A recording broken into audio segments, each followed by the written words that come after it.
Welcome to The East Angle, a podcast about the East, broadly defined, exploring international relations, politics, and history. When time allows, we will also delve into world events and our shared passion for football. I'm Ra Mason, and this is my co-host, Sherzod Muminov. Hello and welcome to another episode. This one is an extraordinary episode that we're doing in collaboration with East Centre of the University of East Anglia. East Centre is an amazing research centre which is a hub for researchers who work not only on Eastern Europe, which was its original idea, but also East Asia. So the centre actually is kind of our sister, we can say a sister organization in the sense because our podcast is also about the East, broadly defined. And today I'm very happy, and it's my great pleasure and honor to welcome Professor Sergey Radchenko, who is the Wilson E. Schmidt Distinguished Professor at the Johns Hopkins School of Advanced International Studies. Professor Radchenko has written widely on various issues such as the Cold War, nuclear history, Russian foreign policy, Chinese foreign policy.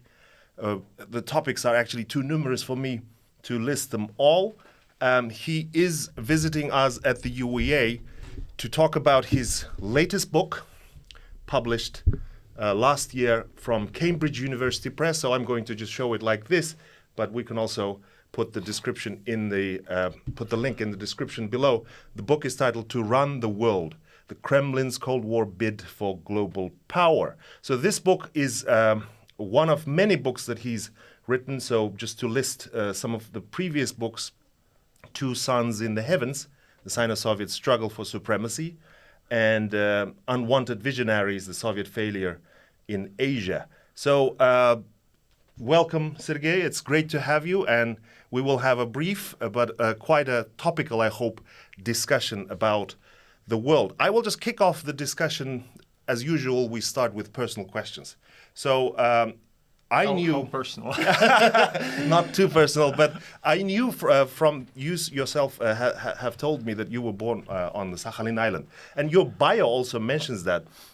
So the question, like just to kick off the discussion is, how did you end up being interested in, I think China was, if I'm not mistaken, was your original subject of study. So in China and, of course, in the Cold War more in general terms. So thank you, Sherzod. I'm so glad to be here. It's my second time in Norwich. I'm loving the place, love the weather as well. Wonderful day today. Here, I want to offer a slight correction. I was not born on Sakhalin Island. I grew up on Sakhalin Island. Oh, I was okay. born actually, but I was born even closer to China. In fact, for those familiar with geographic, distances and places, I was born in a little town just on the river that separates China and Russia in the Far East, Ussuri River. That's where they had, of course, the 1969 border clash between the Soviet Union and China. So not far from that place, but then as a kid, I was brought over to Sakhalin Island, yes, then I eventually ended up in the West. Lived in China for many years, in fact, and obviously China has been, as a result, has loomed large in my investigations. So I did a PhD on Sino-Soviet relations under Arnie Westad back when At LSE. At the LSE, and then since then I have just come back to China in various shapes or forms, but this book is about the Soviet Union, but it does have a big China element as well. Okay, great, thanks. So, I mean, in that respect, if I can ask you a little bit about the book, I'd love to get into the depths of it, but I'm also curious how relevant it is now. I mean, China is looming large in every international relations school, every school, I could almost say, across the kind of higher education sector. So does your book have even a more heightened relevance given the rise of China, or less because of the decline of the Soviet Union? So the book is, I would say, about a third about China. Now, I couldn't quite figure out how to put China in the title, so it is sort of about the Soviet foreign policy, and if you read it, you'll see there are different chapters on different episodes in Soviet foreign policy, but China figures very largely, it looms large there in my discussion of Soviet foreign policy. And this is one of the arguments of the book. I basically say that China was important to the Soviets throughout the period of the Cold War, and anything they did, they often looked over their shoulders to see what the Chinese were thinking about it. So China is very, anybody interested in Chinese history will find something interesting in this book. So that's point one. Point two, I had access to Chinese materials in the writing of this book. So today we talk about how difficult it is to access Chinese materials, how difficult it is to do archival research. I lived in China for 5 years, and while I was there, I was able to do considerable amount of archival research across different provinces and the Chinese foreign ministry, et cetera, et cetera. Foreign ministry? Oh, yes, and that Why? informed... How? I mean, well, it was open for a time. The things started to shut down under comrade Xi Jinping, but I just caught the right moment there. So I was there just as the transition happened from Hu Jintao and Xi Jinping for a few years, and I had a great time in the archives. So in terms of our understanding of Chinese foreign policy, this book also has something to contribute because I zero in on the personalities of Mao Zedong, people like Zhou Enlai, people like Deng Xiaoping, and others. They're all in the book, and they're backed. This discussion is backed by just an unprecedented amount of archival documents. Wow, very absolutely, wow, yeah. that's fascinating And also, valuable. I admire the fact that Sergey's use of archival sources, not just in Russian or in Chinese, but across the spectrum. And also I have followed Sergey on Twitter for a while, and his Twitter is also another medium where sometimes the archives actually come alive. And I think cite them all out of context, by the way. no, but that's amazing. That's really interesting. And I think you must have some kind of a secret or a magic, because last time we met in Cambridge, you mentioned that Russian archives are quite unexpectedly very open. My experience in Russian archives has been quite positive, maybe because of my Uzbek passport, because on soy, he's one of us kind of approach. But then, and you just mentioned also that you had a good time, or you had like a moment in Chinese archival history where things were available. Well, in the end, it's all good for us readers and for us historians, because this book is absolutely one of those absolutely unprecedented books where almost every note is an archival source. Sure. I think there are 2,400 footnotes, but I have to disappoint, viewers and readers of the book, because anybody who will follow me in my footsteps and try to find this archival documents will likely be frustrated, certainly in China, because all of those things have been closed and are no longer accessible. In Russia, I think they're still kind of accessible, and I think Sherzod, with an Uzbek passport, you can probably make you can make it, but I would not recommend. I'm holding it off. I'm not going to Russia for a while. We can hire out Sherzod from month to month. I think the first thing I read by Sergey, as I used to be, when I was a graduate student, it was in the Cambridge History of the Cold War. I read a chapter about the Sino-Soviet split, and I really liked it. And I think Sino-Soviet split kind of really fascinates me too. But if I may ask a question about the current relationship between Russia and China, with your kind of historian's lens of having studied that relationship, that brotherly relationship, as at least in Russian they say Ruski, Kitaец, bratья навек.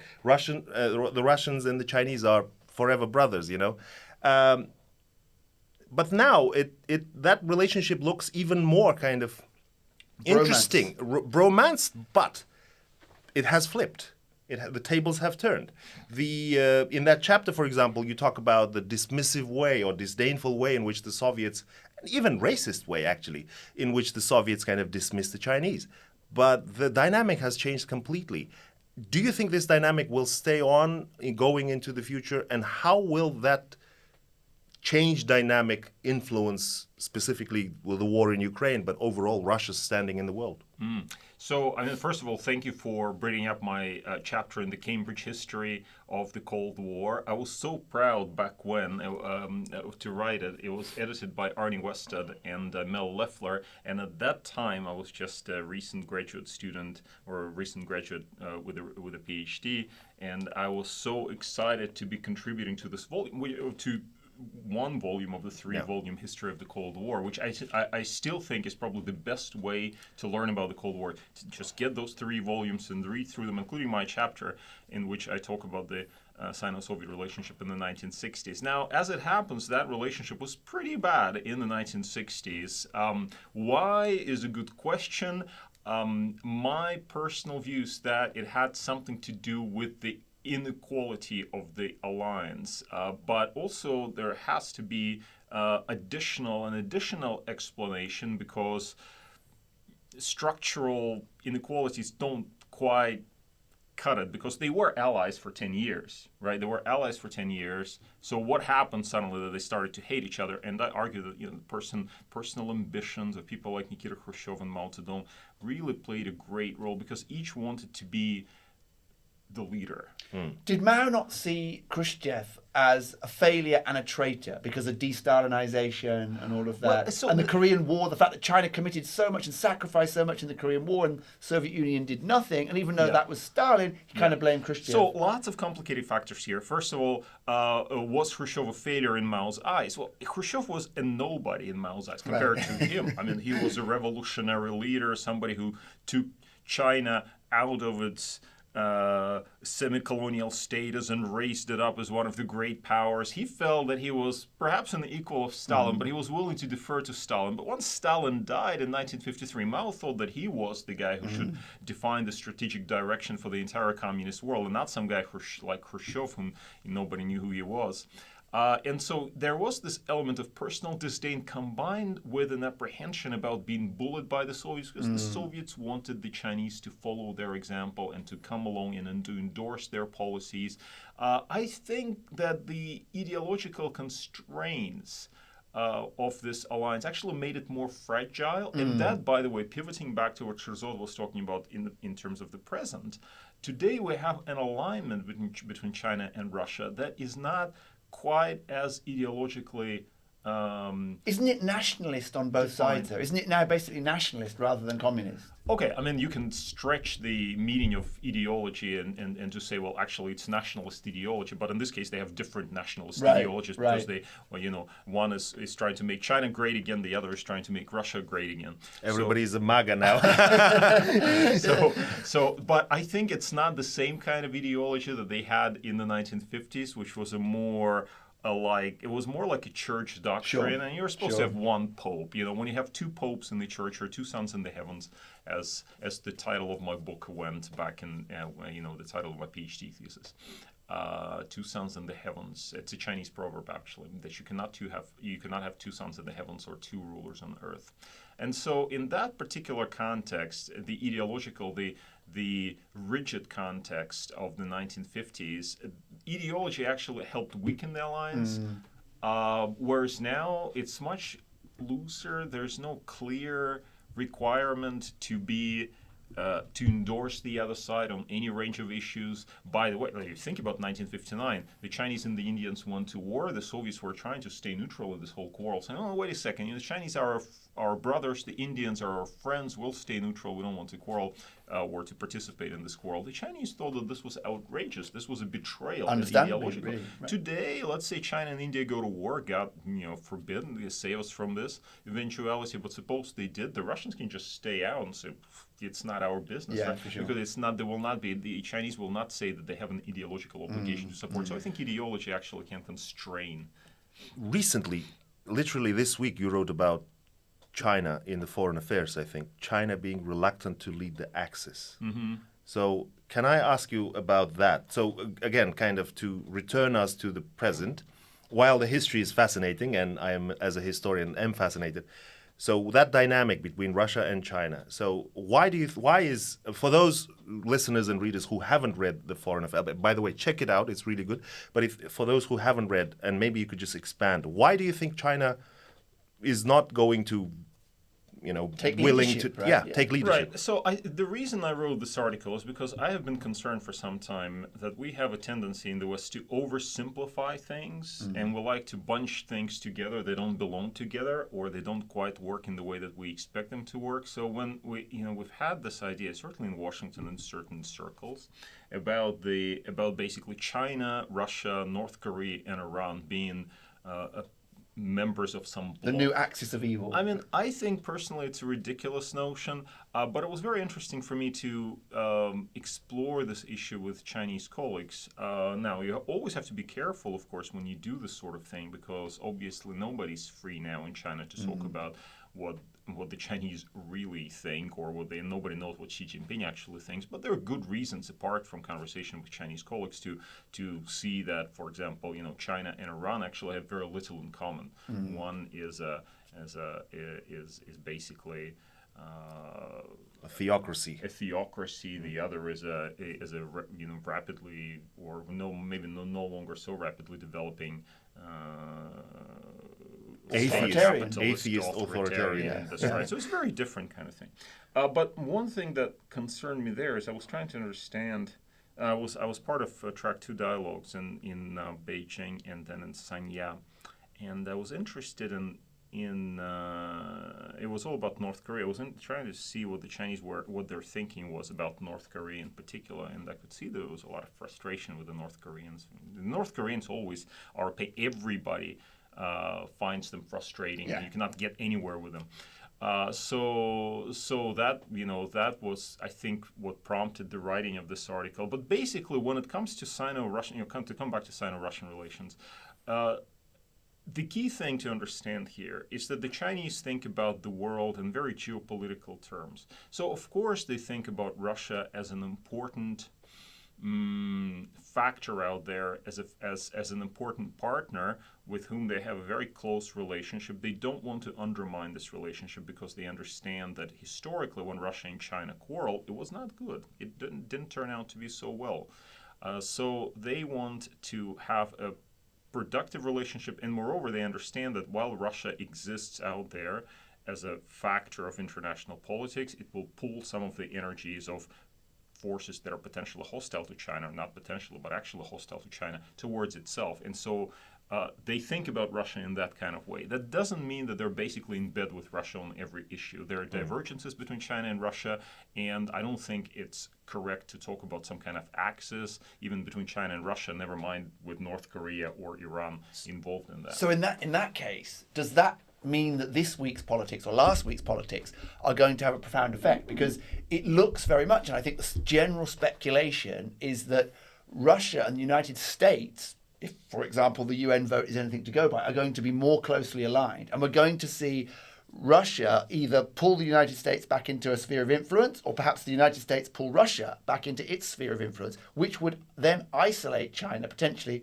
or be a new kind of Sino-Russian split, right? Is that what's going to happen? It's not going to happen. I don't think it's going to happen. The Chinese are anxious, of course. They're anxious because they don't know what to expect from this conversation that we're having now between Russia and the United States. The Russians are very pragmatic. They want to have a better relationship with the United States.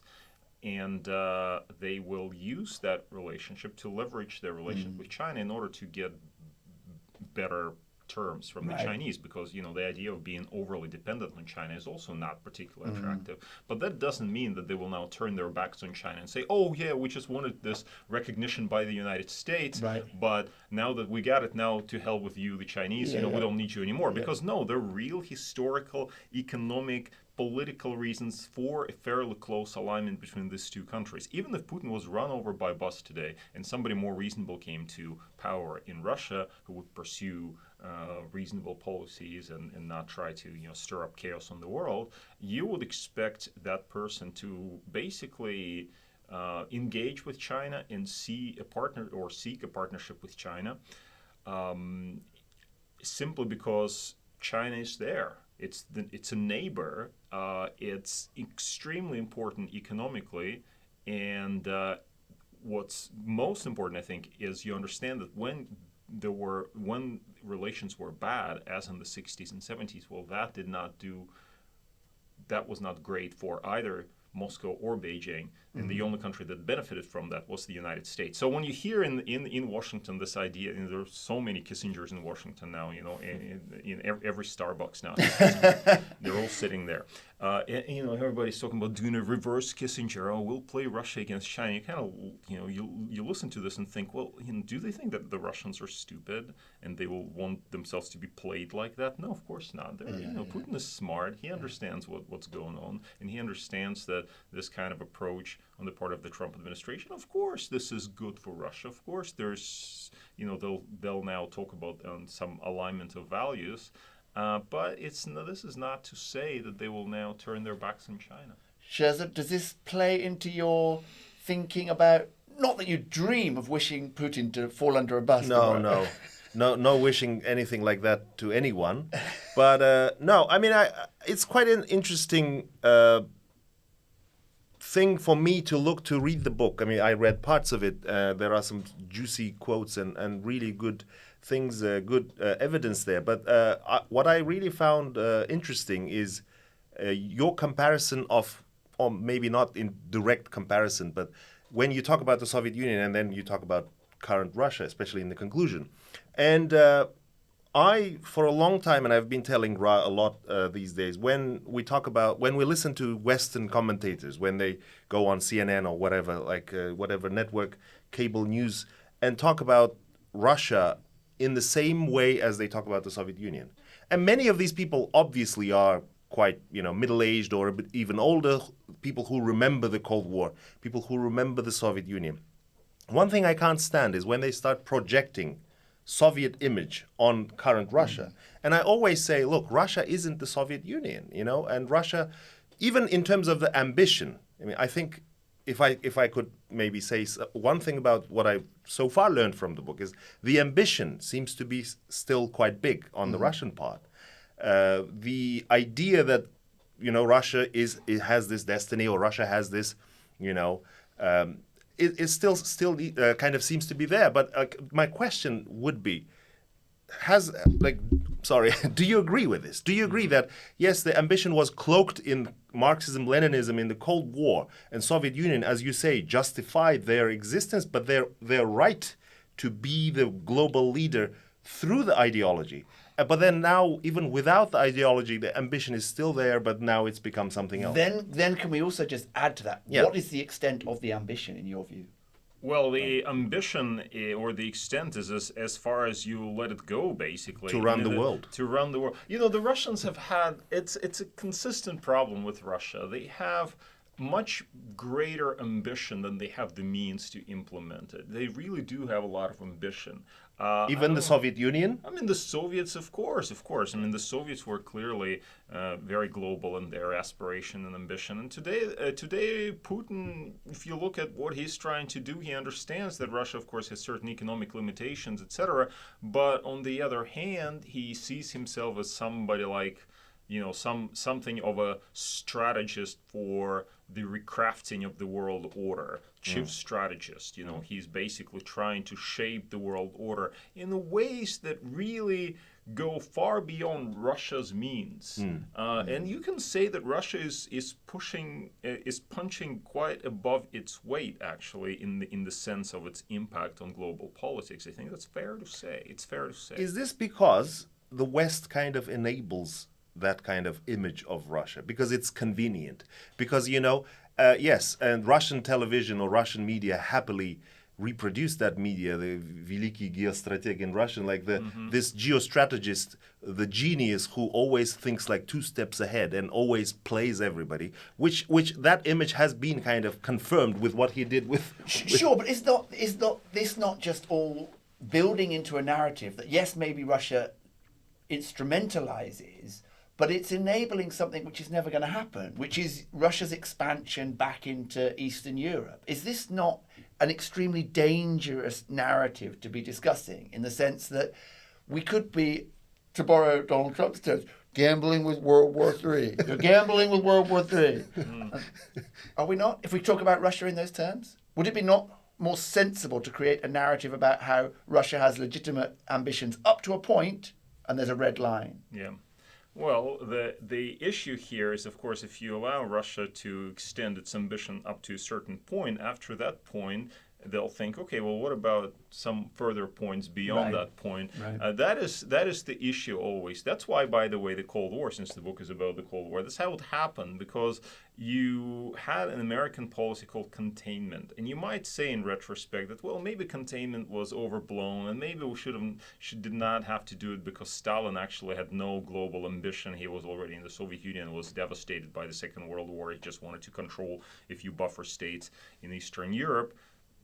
Sorry for the citizens of those countries of Eastern Europe, but we could basically give those away to him, and then he would be content with. The problem is we don't know if he would be content with that, right? You allow him to take control of that territory, and that positions Moscow as it increases Moscow's standing and increases the ambitions of its leaders. And the same thing applies today to Russia. We can say, well, Putin has certain limited ambitions. Maybe they don't even go beyond Ukraine. I would say probably they don't, but who knows? Right. So do we then say, yeah, okay, let's just make a deal here, and you just have whatever your quote-unquote sphere of influence, or do we push back? Because if we don't push back, he might, how the French say, appetite comes while eating. So that's sort of where you might end up. So it's about precedent. I think, we'll just take a quick break because Ra has to go.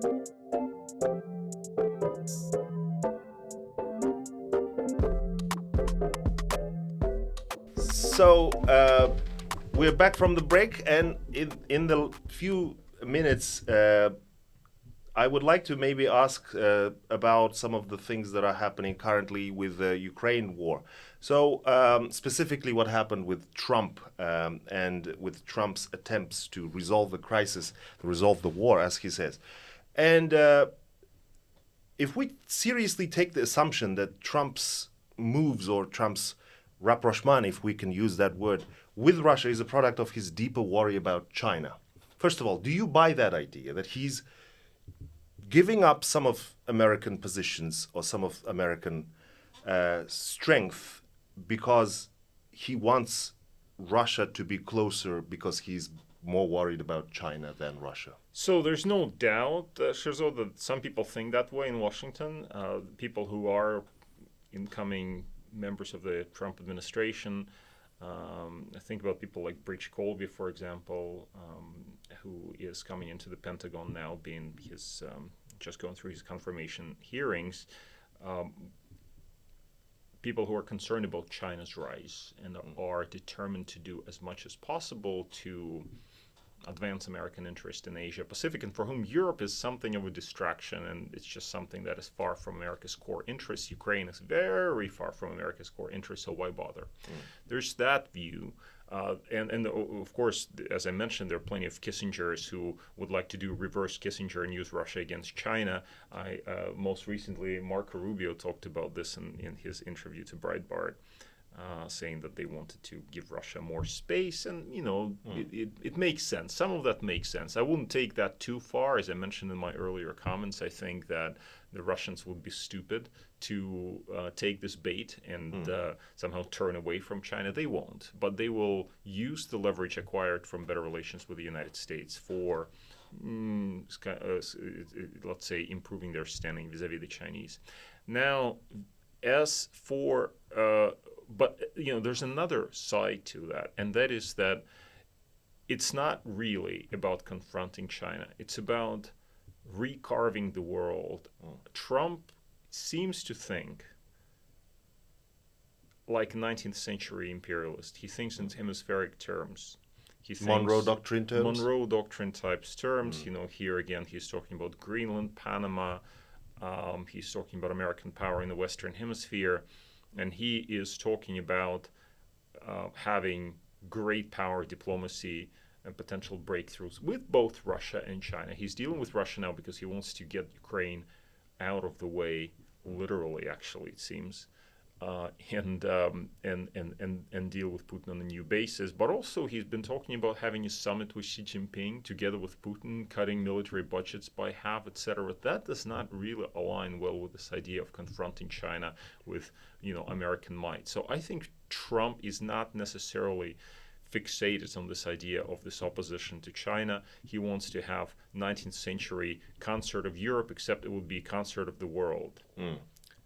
And even though America might lose some of its position, because he's now being widely ridiculed for, conceding before even starting to talk with Russia. I mean, and again, especially by some pundits who are saying that you didn't even have to concede because Russia was in a difficult position. I mean, not in a position about to collapse, but Russia's economy is in a difficult position. Inflation is very high in Russia. Sure. So, I mean, the book is about, and my next question will also be about the psychology of leaders, because the book is about not necessarily American leaders, but the way in which they think and the way in which they view the world.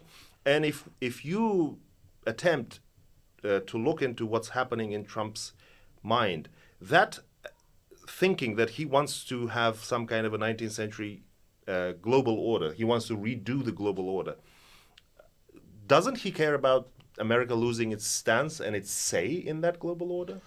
Well, people who support Trump's position will say that this is just realism. America is recognizing its limits. It's recognizing that it's unable to run the world in the way that it has tried to in the post-Cold War period, or even during the Cold War, simply because America's capabilities no longer align with this sort of ambition. So he's trimming back ambition. But I agree with you that you would have to question as to why he's doing it in this kind of way, almost giving things away without asking anything in return. I mean, if you think, and I think as a historian, obviously I've studied this from historical perspectives, if you think about Nixon and his engagement with the Soviets in the early 1970s, the period that is known as détente, when he did that engagement, what is it that he asked for? He wanted the Soviet Union to play some sort of role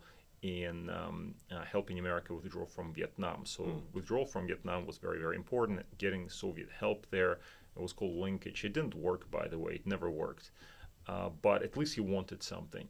Today, you sort of see Trump making concessions to Putin I don't see what he's asking for in return.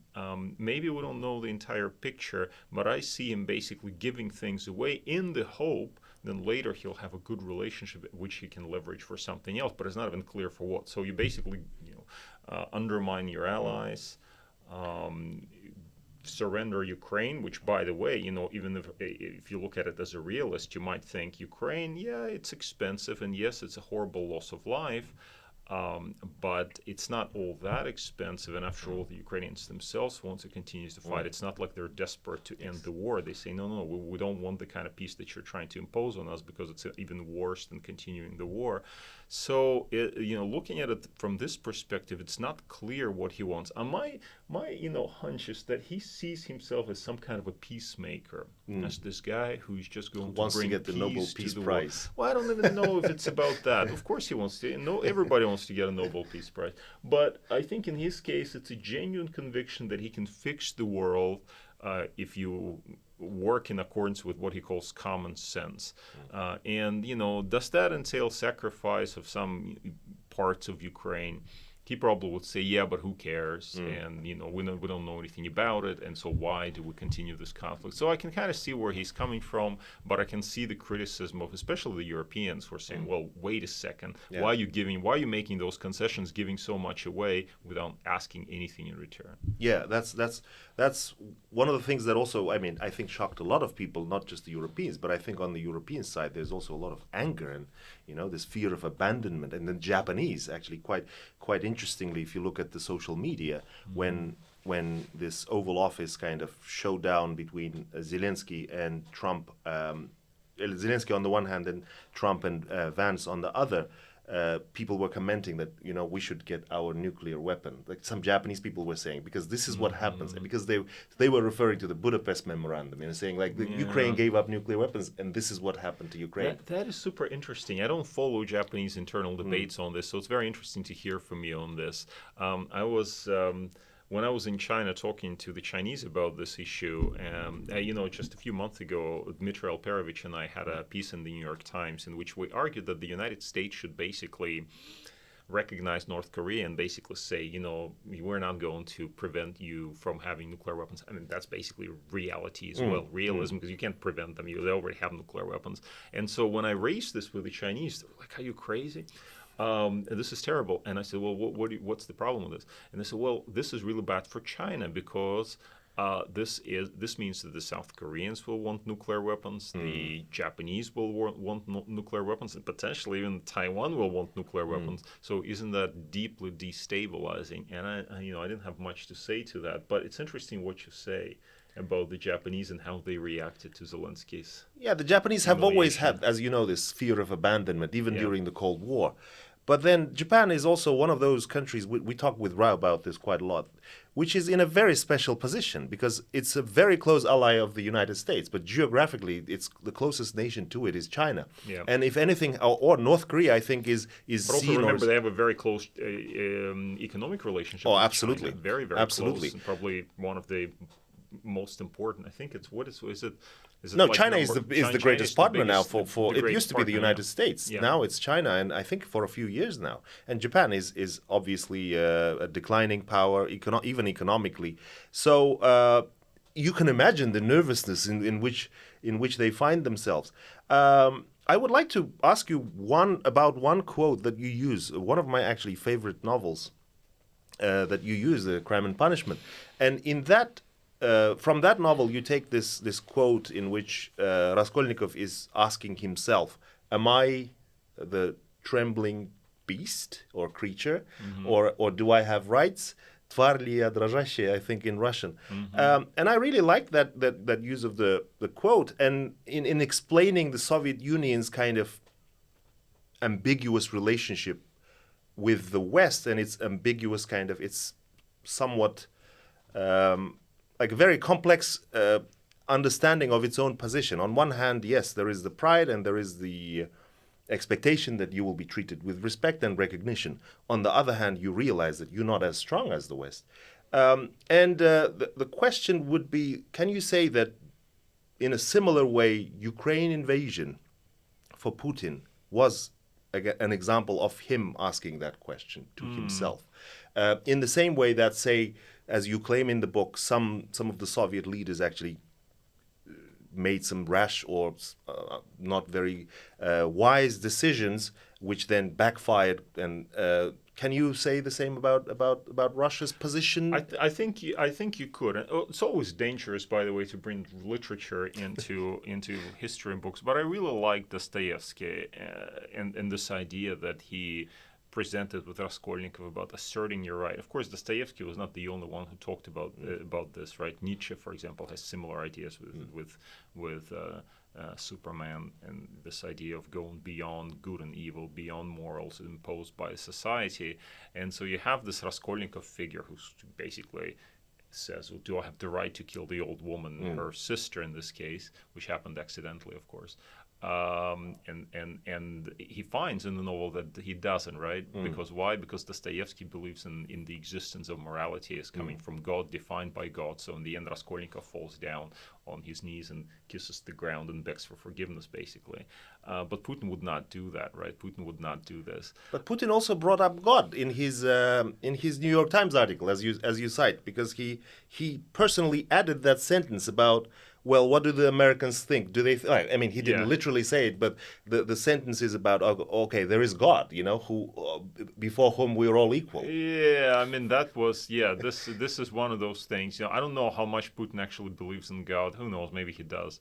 But the bottom line here is, he seems to have looked at this conflict with Ukraine, this war against Ukraine, as a case of standing up. You know how in Hegel you have this battle between the self and the other. I'm not very good when it comes to Hegel. So yeah, we strayed into Hegel philosophy for a second, but anyway, there's this battle between the self and the other, a battle for recognition and battle for mastery. So, if how does master become master? Master becomes master by risking his life in a battle unto death with the other, and the other, by submitting on pain of death, becomes the slave. So by standing up and saying, I will risk it, it's a risky thing, and death, literally maybe, but also figuratively, of Russia could be the price to pay, but I will risk it in order to assert what I think is my right, quote unquote right. And he did this with Ukraine. And I guess the outcome of this, it sounds terrible, it sounds cynical, but the outcome of this is still to be seen, right? It's still to be seen. And you might argue that he may have achieved what he wanted to achieve. Perhaps. Again, perhaps. Also a speculative question, maybe one of the last that I want to ask you, because this question came to me as you were explaining this Hegelian kind of assertion where the master has to assert himself and be ready to die. Would you say that before the Soviet Union had the nuclear bomb, they were more reluctant to actually risk it now? But now that Russia is, despite it being a declining power, or a power that has actually declined, especially against the background of China, that they are more willing to act in such a way. And I don't remember who it was, with one of the Russian, I think, MPs, or was it one of Putin's advisors, who said, who needs a world without Russia? I think it's Putin himself who said that. He said that, Putin yes. Himself said that, yeah. Okay.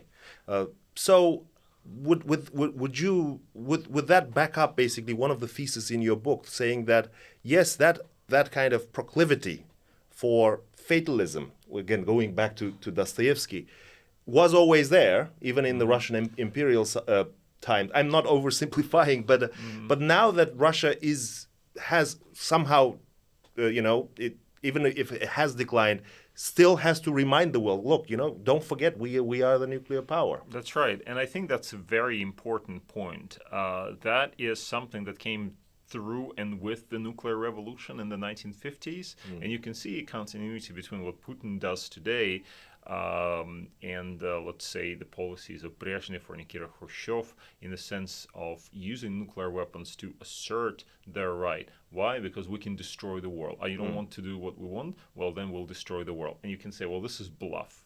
But you never know, because maybe they're crazy, right? So you never know what's going on in their minds and whether Putin would actually carry out that threat of destroying the world if it's a world without Russia. We don't know, but this is where there's a psychological issue involved, right? Because the question is, how much are we willing to risk to find out? And how much is he willing to risk to prove to us that he's serious? And that's, I think, depends on specific cases. And I think in Ukraine, he decided that our risk of finding out is much, our propensity for risk taking in finding out is much lower than his. Yes. And that's probably an objective reality, because we're not going to war for Ukraine, and that has already become too obvious, and I just feel sorry for the Ukrainians who thought that we would. It's not happening, and it has not happened. Okay, well, all that remains for us mere mortals is to hope that actually that won't lead, all of the situation won't lead to a nuclear war, despite Trump claiming that that's what Ukraine is pushing for. So thank you very much, Sergey. It's been a great, brief but a great podcast. I've learned a lot more about these topics, and I'm sure our listeners and readers have learned. As I said, I will put a link in the description, so please check out the book and check out the articles that we mentioned in the podcast. And I will speak to you with Ra in the next one. And once again, thank you, Sergey. This has been a great conversation. I appreciate it. Thank you for having me. Thank you. This podcast has been produced with support from the Faculty of Arts and Humanities at the University of East Anglia, UEA. The hosts are grateful to the UEA media production team. Technical assistance has been kindly provided by the technicians at the UEA Media Suite, who have also engineered and edited this episode. The views expressed in this podcast belong solely to those who express them and do not represent the views of the university or its affiliates.